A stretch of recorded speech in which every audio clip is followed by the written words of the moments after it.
Грандемон Чарлз беше дребен 34 годишен креол с лека плешемина точно на върха на главата и маниери на принц. През деня работеше като чиновник в търговска фирма за покупко-продажба на памук в една от тези студени и влажни планини от глинени тухли, близо до дигата в Ню Орлианс. А вечерта, завърнал се в триетажната си къща в стария френски квартал, той отново ставаше последният представител на рода Чарлз. Тази благородна фамилия получила титлата си във Франция и продължила пътя си в прекрасната Луизиана с усмивка, поклон и рапира в отминалите дни на слава и блясък. Преди време предците му се бяха отдали на по-републиканския, но кралски по пишност и великолепие плантаторски живот в едно имение надолу по Мисисипи, където в детството си бе живял и той. Може би Грандемон беше дори и маркиз де Брас. Във фамилията имаше такава титла. Но възможно ли е маркиз да получава по $75 месечно, а понякога и по-малко? От заплатата си Грандемон беше спестил $600, сума напълно достатъчна за един мъж, за да се ожени. И след 2-годишно мълчание по този въпрос, Грандемон препусна към плантацията Мидор, където живееше мадмуазел Адел Фуке. Нейният отговор беше същият, както всеки друг път през последните 10 години. Първо, намерете брат ми, мосьо Чарлз. Може би отчаян от безнадежността на тази любов, която изцяло зависеше от прищявката на случая, Грандемон този път пожела да узнае дали тя все още го обича или вече го е разлюбила. Адел го погледна настойчиво с очи, които не криеха тайни. Грандемон, нямаш право да засягаш този въпрос, докато не изпълниш това, което искам от теб. Доведи моя брат Виктор или докажи, че е мъртъв. Макар да отхвърляха предложението му за 5-ти път, сега младият мъж не прие отказа толкова тежко, както при предишните си неуспешни опити. Все пак тя не отрече, че го обича. Може би корабът на страста просто се беше натъкнал на плитчина. А защо да не приемем за вярно и предположението, че на 34 години си много по-зрял и приемаш нещата по-спокойно, отколкото на 24? Виктор Фуке никога нямаше да бъде открит. Веднага след изчезването му Грандемон, който тогава все още имаше прилична банкова сметка на свое име, пръсна страшно много пари, за да го издири. Още тогава той не хранеше почти никаква надежда за успех, защото Мисисипи освобождаваше своите жертви от мътните си дълбени единствено по някакъв неведом каприз на злонамерената си воля. Хиляди пъти Грандемон бе прехвърлял в ума си сцената с изчезването на момчето, но всеки път, когато Адел му предлагаше своята неизпълнима алтернатива, тя изпъкваше още по-ясно в съзнанието му.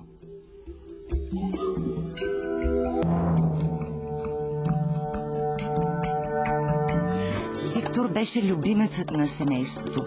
Мил, добронамерен, но много буен и безразсъден. Непокорното му въображение бе привлечено от едно момиче от плантацията, дъщерята на надзирателя. Семейство Фуке не бяха в течение на тази любовна история и за да им спести болката, която младежът щеше да им причини със своето увлечение, Грандемон реши да се намеси. За целта помогнаха всемогъщите пари. Една нощ, преди зазоряване, надзирателят и дъщеря му заминаха в неизвестна посока. Грандемон бе убеден, че това ще вразуми влюбеното момче. Същия ден той отиде в Мидор, за да говори с Виктор. През двора прекусиха пътя. Изкачиха се на дигата и тръгнаха по широката пътека върху насипа. Над тях заплашително бе надвиснал черен буреносен облак, но дъжд все още нямаше. В момента, в който Грандемон призна намесата си в любовната авантюра, Виктор се нахвърли отгоре му и изпаднал във внезапна и дива ярост.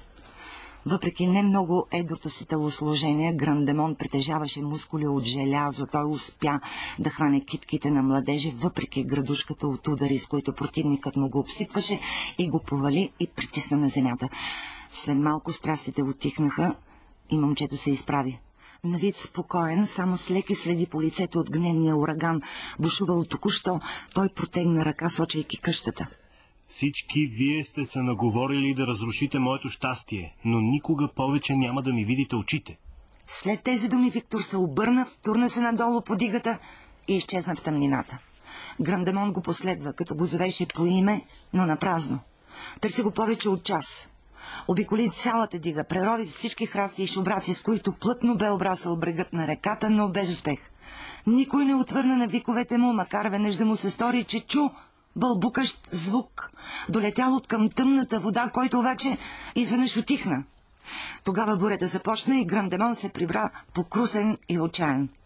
Каза на семейството за бягството на момчето, без да спомене истинската причина, подтикнала го към тази постъпка. Надяваше се, че Виктор ще се прибере вкъщи веднага след като ядът му мине.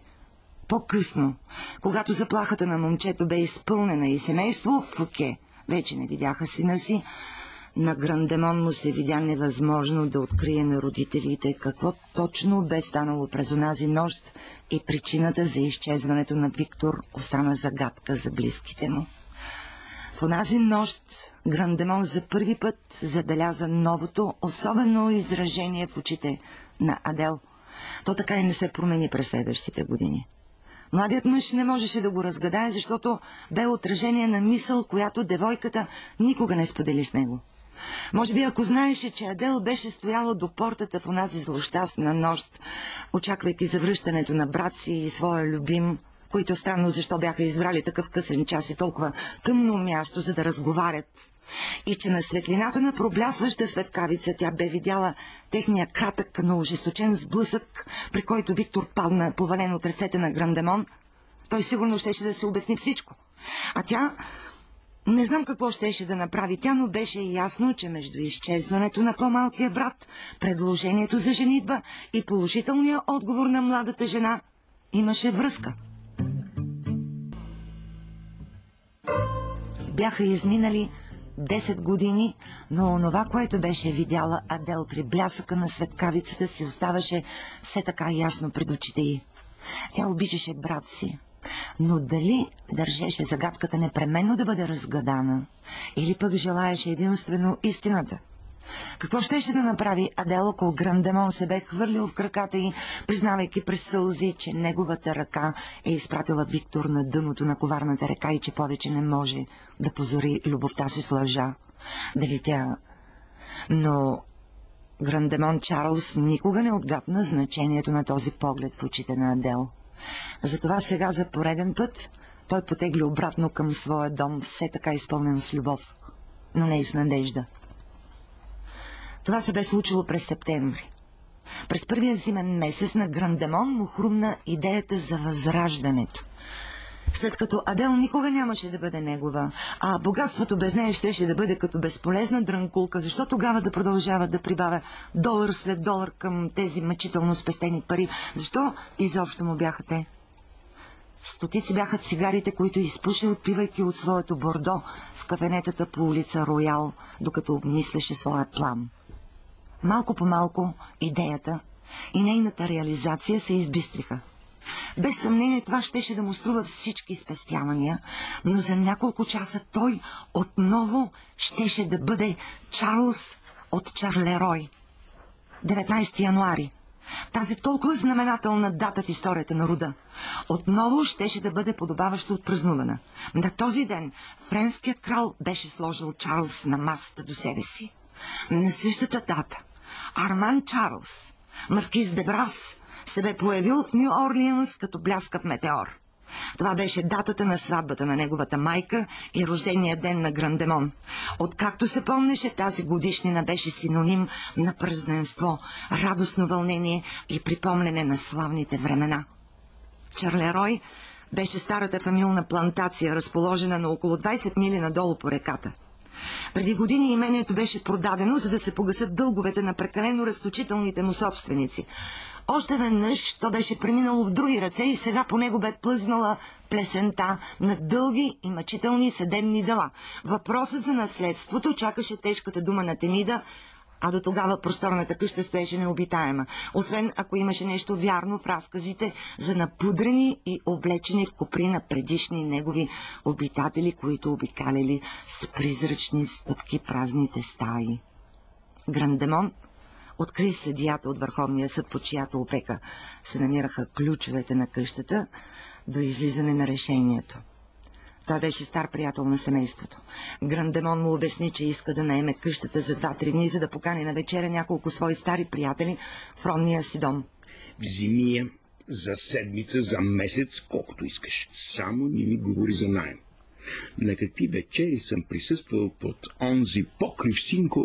Много търговци на старовремски мебели, порцелан, сребро и домакинска посуда посети тихият млад мъж с лека плешивина на върха на главата, изискани маниери и око на познавач, обяснявайки на всеки един от тях точно какво иска. Да наеме цялостно и елегантно обзавеждане на трапезария, гостна, приемна и гардеробна. Всичко да бъде опаковано и изпратено с кораб до пристана в Чарлерой. Щеше да бъде върнато обратно след 3-4 дни, като всяка повреда или липса щеше да бъде надлежно изплатена. Много от тези стари търговци познаваха Грандемон лично, а историята на фамилия Чарлз по разкази. Някои от тях също бяха с креолски произход и великолепната идея на този беден чиновник да се живи за момент древната слава, жертвайки своите спестявания, беше извикала от тях тръпка на одобрение и симпатия. Избери каквото искаш, използвай всичко много внимателно. Постарай се сметката ти за щетите да бъде малка и тогава разходите за наема няма да те притесняват. След това Грандемон отиде при търговците на вино, където оставя една солидна част от $600. Избирането на скъпи вина за него беше истинско удоволствие.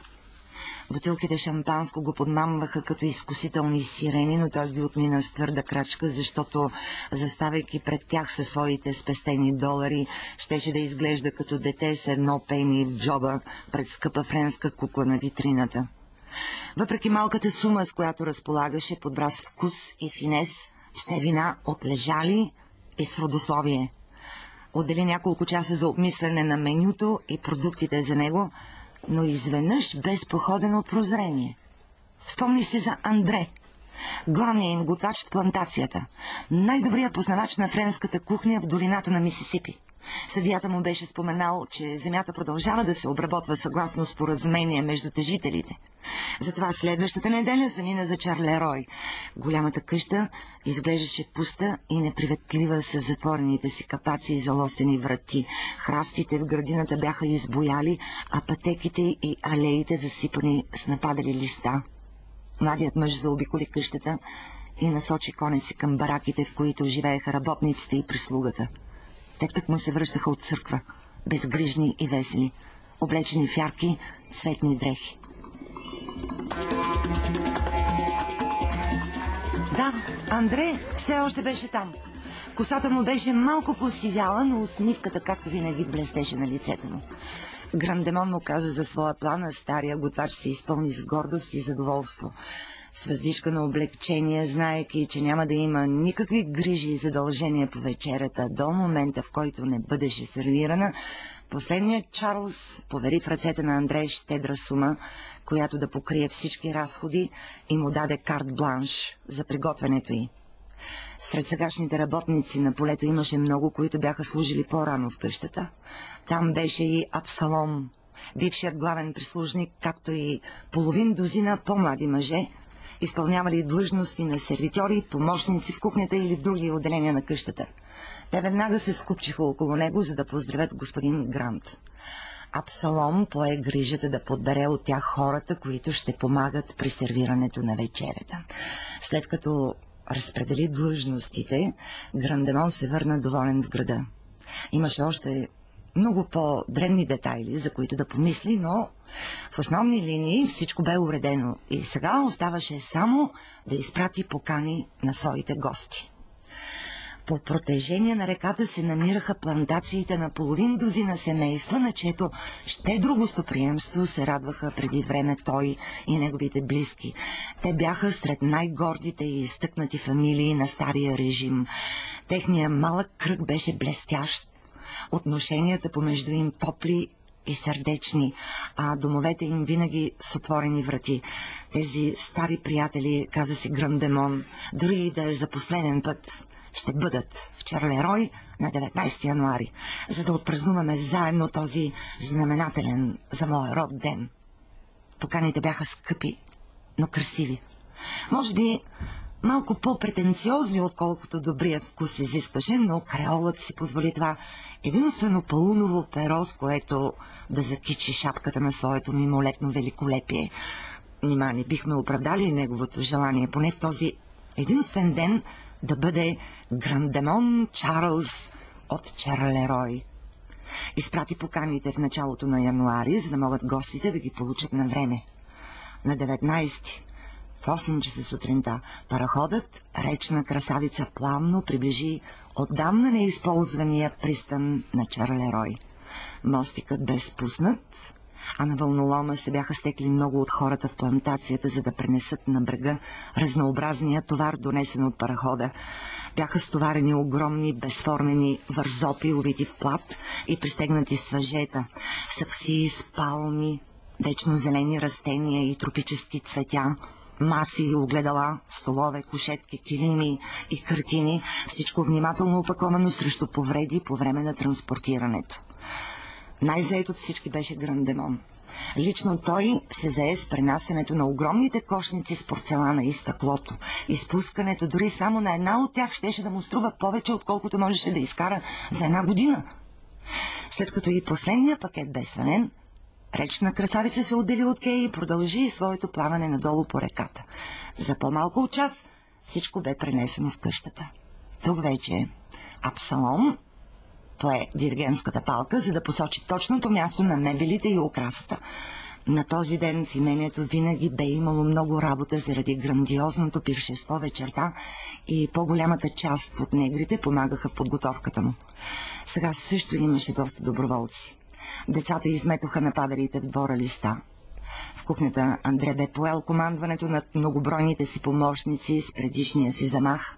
Капаците на прозорците бяха широко отворени, прахът се стелеше навън на облаци, а къщата се огласеше от безброй гласове и забързани стъпки.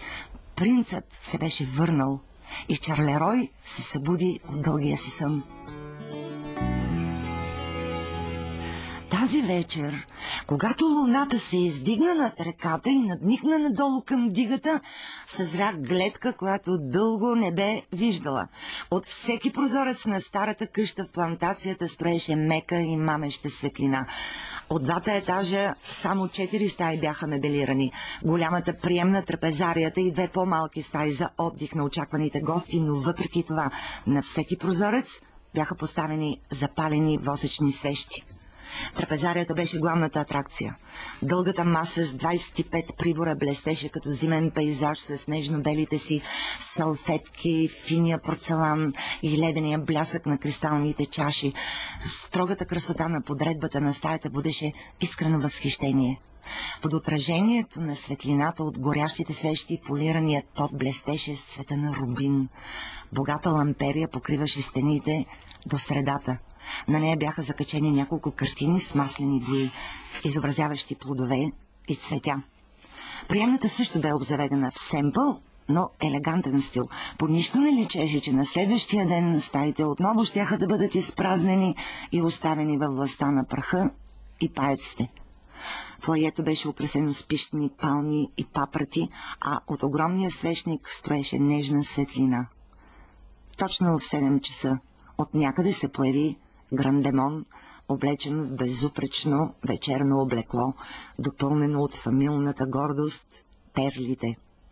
В поканите часът 8 беше посочен като начало на тържествената вечеря. Затова той изнесе едно кресло на верандата, запали цигара и се отдаде на спомени. На 50 метра от входната врата в цялото си великолепие се издигаше къщата. Покрай портата минаваше път, а зад него се простираше обраслата с трева дига, в подножието на която се плискаше ненаситната река. В този миг над дигата проблеснаха червени светлинки, които се плъзнаха надолу, сменени от издигащи се зелени сигнали. Преминаващите парходи прогониха със своите дрезгави сирени сънливата тишина на меланхолична местност. След като отминаха, тя отново се завърна, изпълнена единствено от тихия хор на нощните гласове, речитатива на бухала скриптенето на щурците и многогласната кантата на жабите в тревата. Децата и работниците, които бяха помагали през деня, се бяха прибрали по домовете си и глъчката в стаите отстъпи място на безмълвието. 6 цветнокожи сервитьори, облечени в бели сака, бяха готови да се заемат с настаняването на гостите и суетнята около масата. Абсалом, достолепен, в черния си лъскав фрак, даваше последни нареждания, а Грандемон почиваше в креслото в очакване на своите гости. Изглежда умората го беше надвила, защото му се присъни прекрасен сън. В него той беше господар на имението, а Адел — негова съпруга. И ето тя идва към него. Можеше да чуе стъпките й, да почувства нежната й ръка на рамото си. Ръката на Абсалом беше тази, която го бе докоснала. Извинете, господин Грант, стана 8 часа. 8 часа. Грандемон скочи. На светлината на луната той можеше да види редицата коневръзи пред портата. Конете на гостите отдавна трябваше да стоят там. Но те бяха празни. От кухнята се чу неодобрителния вик на Андре, който огласи цялата къща. Прекрасната вечеря, перлата на вечерта, това невероятно кулинарно творение. Само още един миг закъснение и дори онези черни свини от бараките нямаше да се докоснат до нея. Ако закъсняват, скоро ще дойдат. Кажете на Андре да отнесе обратно вечерята и да не реве като разерен бик. Той отново седна на мястото си и запали цигара. Въпреки привидната увереност на думите му, почти беше изгубил надежда, че празненството ще се състои. Прям и открит в отношението си с хората и може би прекалено уверен в престижа на името си, Грандемон не се беше досетил за най-очевидната причина за своя празен дом. Чарлерой се намираше близо до пътя, кръстосван всеки ден от хора от плантациите, в които той беше изпратил своите покани. Без съмнение, дори и в деня преди обявеното възкръсване на Чарлерой, те са минали покрай къщата и са видели, че е все така изоставена и пуста. Гледали са мъртвото имение, после поканата на Грандемон и удивени се сметнали за някаква безвкусна шега, в която са отказали да участват. Луната вече се бе вдигнала високо над горичката и дворът се покри с сенки, насечени от светлината, лееща се от запалените свещи. От реката духна остър бриз и напомни, че с напредването на нощта ще става все по-студено. Тревата от едната страна на стъпалата беше покрита с бели огарки. Грандемон седеше в своя стол и кълба дим се виеха над главата му. Съмнявам се, че оплакваше скромното си богатство, което прахоса толкова неразумно. Може би за него беше достатъчна компенсация това, че може да поседи няколко часа във възродения Чарлерой. Бавно и безцелно съзнанието му бродеше по безбройните пътеки на спомените. Усмихна се на себе си, когато се сети за една перифраза от Библията. Един бедняк преди пир. Чу покашлянето на Абсалом. Негърът искаше да привлече вниманието му. Грандемон се обърна. Не беше заспала, а само притворил очи. 9 часа е, господин Грант. Грандемон стана от мястото си, както всички от фамилия Чарлз, и той умееше да губи с достоинство. Сервирайте вечерята. Но после веднага задържа Абсалом, защото в този миг входната врата изкърца и някой се запъти към къщата. Някой, който влачеше крака и мърмореше нещо под носа си.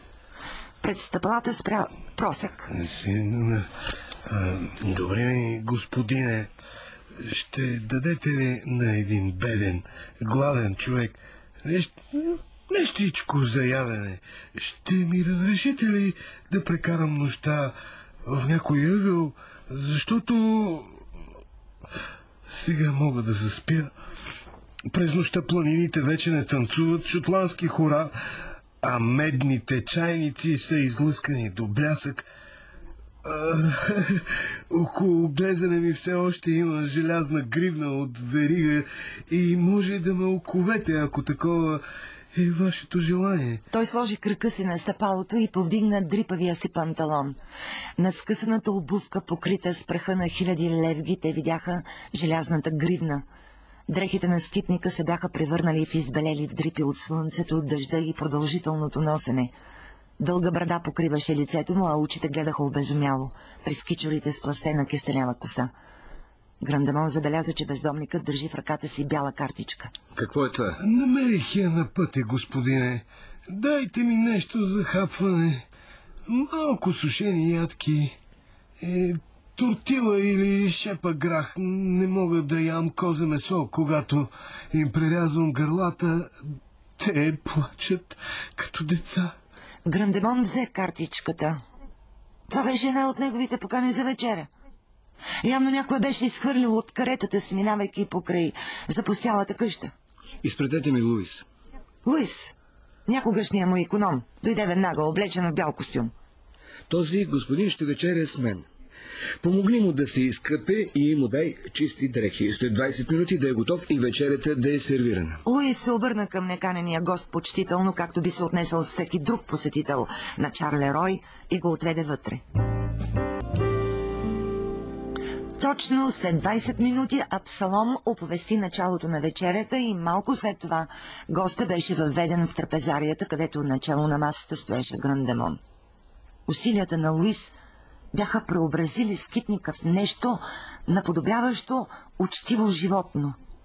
Чистата риза и стария вечерен костюм, изпратен от града, за да бъде облечен от някой сервитьор, бяха сътворили чудо в външния му вид.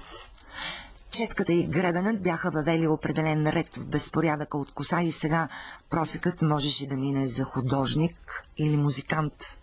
Нищо в изражението или в поведението на мъжа, когато приближаваше масата, не показваше смущение или объркване, каквито човек би могъл да очаква след това чудодейно преображение, като в приказка на Шехерезада.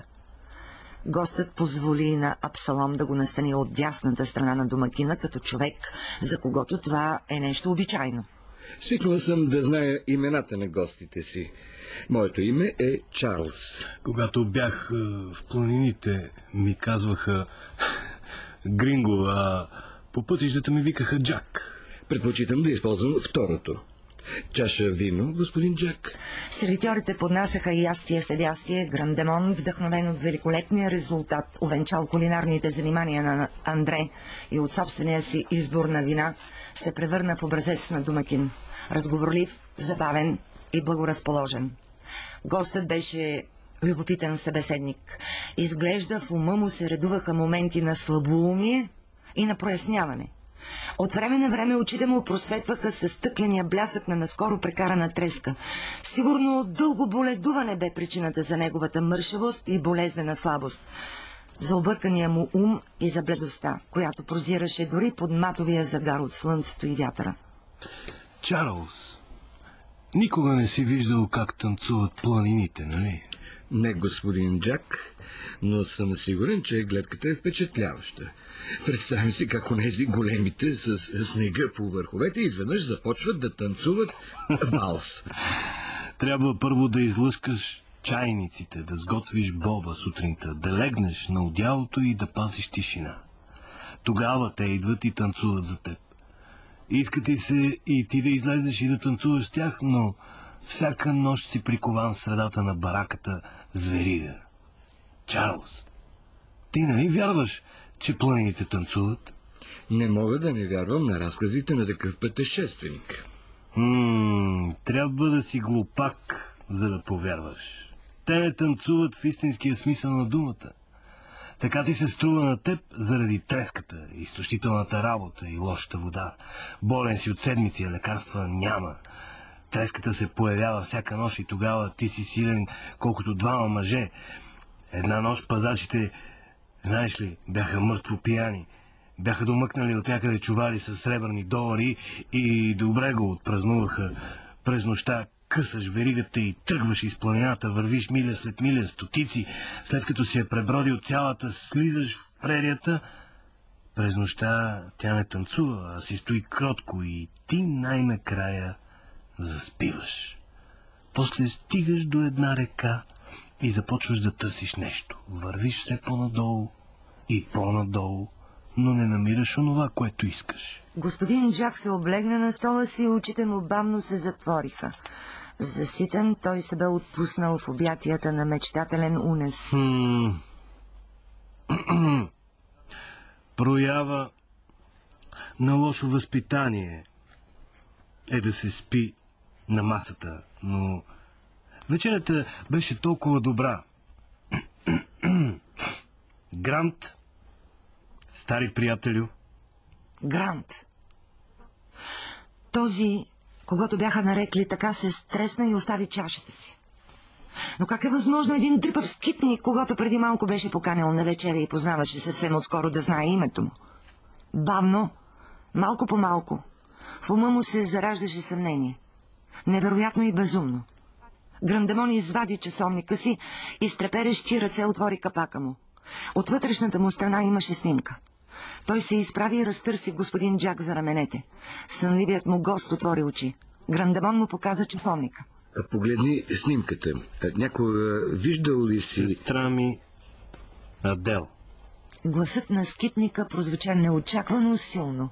Смутен, Джак заби поглед в земята, но ръцете на Грандемон вече го прегръщаха. Виктор!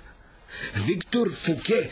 Благодаря ти, Господи! Повален от съня и умората, намерения по чудо, брат не успя да разкаже нищо повече. Дни след това, когато тропическата болест бе излекувана, безпорядъкът в съзнанието му започна да отстъпва и откъслечните спомени започнаха да се подреждат все по-ясно и последователно, Виктор разказа за бягството си и яростта, която тогава изпитал, за изнурителния труд по суша и вода, за южните земи, където щастието ту му се усмихвало, ту го напущало. Със затаен дъх близките му слушаха как е бил заловен от бандити в планините Сонора в Мексико, как им е прислужвал в лагера, как се е разболял от треска и е избягал, изпаднал в делириум и как необикновеният инстинкт го е отвел при реката, на чийто бряг бил роден. Призна им, че гордостта и упоритостта са били причината да пази мълчание през всичките тези години. Виктор лежеше на една кушетка в гостната, утихнал и успокоен, с натежали клепачи. Абсалом приготвяше легло и за временния господар на Чарлерой, който отутре отново щеше да е чиновник, но и надвесен над леглото на своя гост, той изричаше със светнало лице. Утре ще те заведа при нея.